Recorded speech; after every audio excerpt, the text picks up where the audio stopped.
Welcome. In this video I will show you how to enable or disable app drawer on HONOR X7d.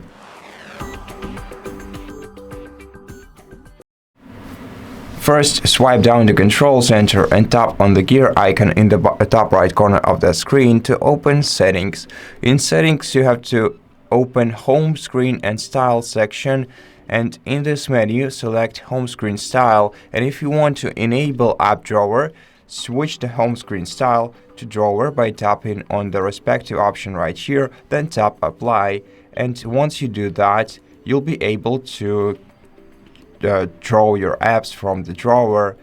And if you want to disable this feature, just switch to the standard mode, and then the app drawer will no longer be available.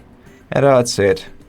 Thank you for watching this video. If you liked it, consider subscribing to our channel, leave us a like and a comment below, and I'll see you in the next one.